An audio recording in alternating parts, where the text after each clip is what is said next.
Decíamos que queríamos hablar brevemente, o al menos en esta introducción que hacemos para conversar con la invitada de hoy. Está entre nosotros.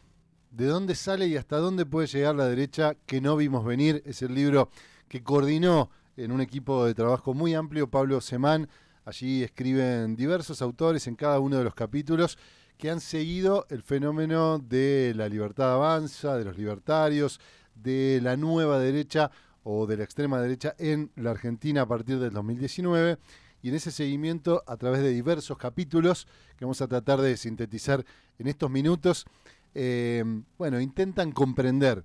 cuál es la dinámica del fenómeno, la profundidad o la superficialidad también del fenómeno, hasta dónde puede llegar y por qué no se lo podía predecir, porque hasta al menos un año antes o 2 años antes nadie podía predecir ese estallido o el surgimiento y además crecimiento hasta tanto llegar a obtener el triunfo en las elecciones nacionales de 2023. Bueno, algunas claves fundamentales para interpretar este ascenso de las figuras disruptivas como Milei a días de el nuevo triunfo de Donald Trump también, que nos ha puesto nuevamente a pensar estos fenómenos, a reflexionar sobre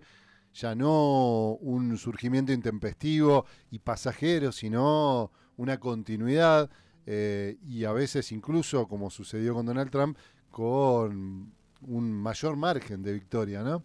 Bueno, en este país, además, donde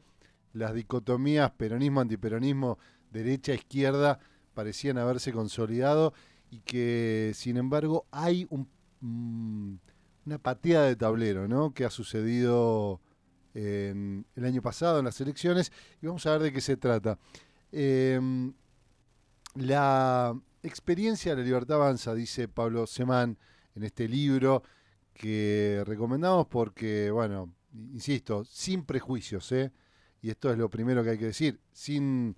los anteojos que nos ponía la vieja estructura política, es decir, la que teníamos hasta hace un año en la Argentina y que tal vez desde la postdictadura había marcado un poco la dicotomía peronismo-antiperonismo o conservadores y progresistas. Esta experiencia canalizó una corriente social que tiene algunos puntos, ¿no? Un fusionismo que contiene tendencias centrífugas, dice Pablo Semán, es decir, contiene varias tendencias que se van concentrando, ¿no? Y que a lo mejor no tienen el mismo rasgo, no son fácilmente identificables en términos de una misma identidad. Eso tal vez si lo traemos respecto a otras columnas que hemos hecho y que próximamente también estamos preparando para ampliar los conceptos de populismo, de hegemonía, de Ernesto Laclau, de Chantal Mouffe, alrededor de cómo se construye un poder o la construcción de poder llamada populismo, que es precisamente poder recolectar diversos reclamos, identidades que a veces, incluso contrapuestas entre sí, encuentran un vector a partir de la indignación, a partir de un enemigo común. Bueno, ya vamos a profundizar en eso, pero renueva, y esto es lo más importante tal vez de este primer punto de característica que tiene esta corriente social de la libertad avanza, o que expresa la libertad avanza, que es haber renovado su identidad a partir de superar tabúes de sus versiones anteriores, tabúes de las derechas previas, ¿no? Las derechas que en el formato mainstream tenían, bueno, el libreto un poco armado, ¿no? Un peronismo llevado, tirado hacia la izquierda y una conservadurismo, una centro derecha que era como una especie de ariete de contención de esa izquierda, pero que no ofrecía nada disruptivo con respecto a esa dicotomía política. Bueno, haber roto los tabúes que imponía ese sistema político en Argentina tal vez es una de esas virtudes que tuvo este espacio político. La capacidad para formar una derecha popular que supera, que ya existió, ¿no?, en otros momentos de la historia, que ha logrado incorporar a sectores populares, pero que había perdido, porque esta vez, bueno, logró superar la endogamia social, esa especie eh, de rechazo a lo popular que tenían los sectores de derecha tradicionales, conservadores o incluso de sectores empresariales. Bueno, también la construcción de una cultura crítica que protagoniza una batalla cultural en escenarios masivos y digitales. Es uno de los puntos que analiza fuertemente el libro y que obviamente creo que a cualquiera se le hace evidente. Han manejado de una manera muy astuta, muy lúcida, esos escenarios masivos y digitales. Y también el lazo entre ese proyecto y amplios sectores que reaccionan al problema irresuelto del modelo económico y el encapsulamiento de las dirigencias. Y acá está tal vez lo principal, ¿no? Una protesta contra el presente que resignifica la libertad avanza y también de la libertad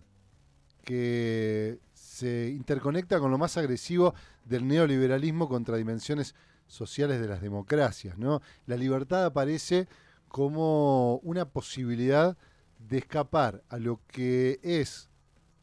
la esencia del sistema político democrático, que es la incorporación social, la dimensión social, la dimensión de solidaridad social, de acuerdo, de consensos. Y por eso, bueno, en esa protesta contra el presente también redimensiona y logra instalar la libertad contra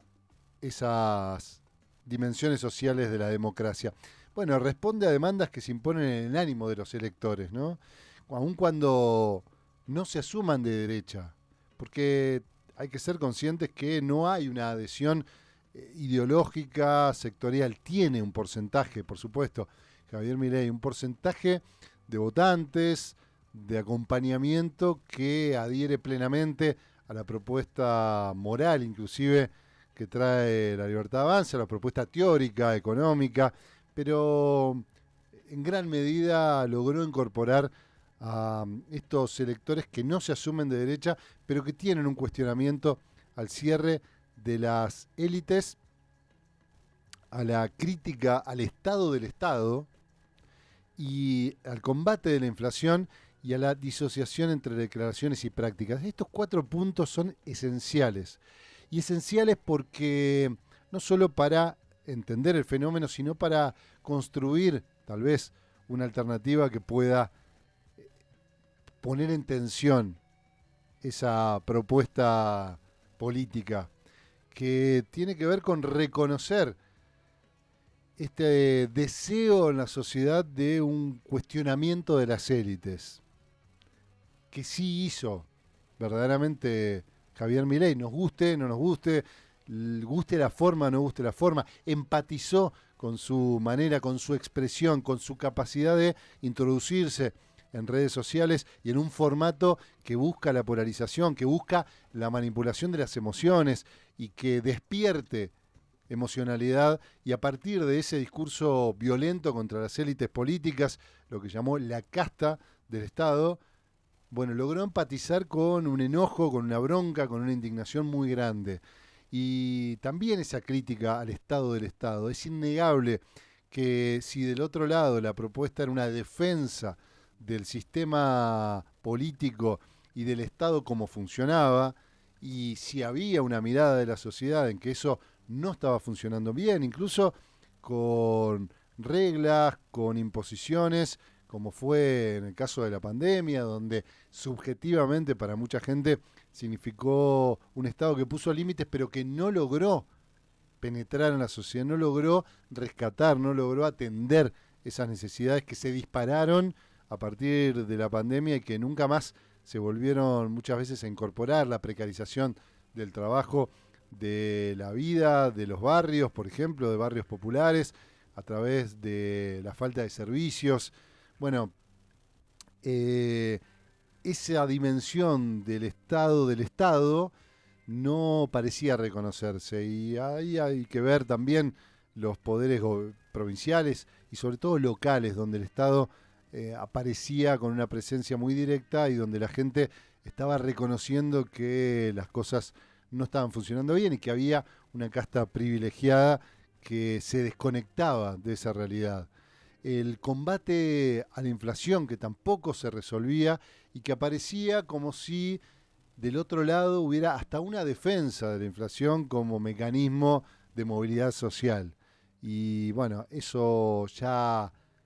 en el plano como mecanismo de shock de la sociedad estaba impactando de manera muy determinante. Y por último, como decíamos, la disociación entre declaraciones y prácticas, esa incoherencia de las dirigencias sociales que también vino a poner sobre relieve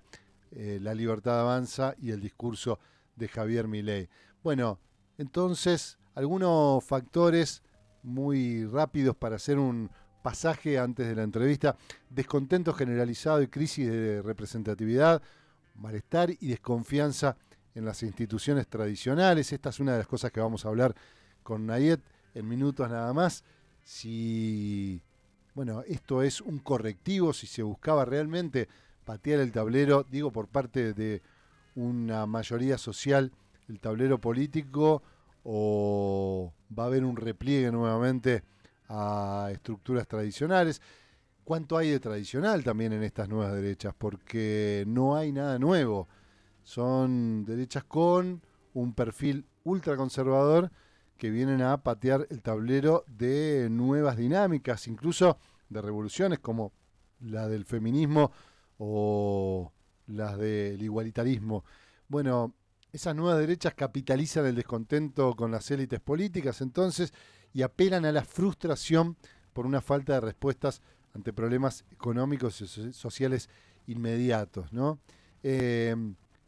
Milei encarna una ruptura total con lo conocido y una promesa de reinvención del sistema. Tal vez acá aparece lo más complejo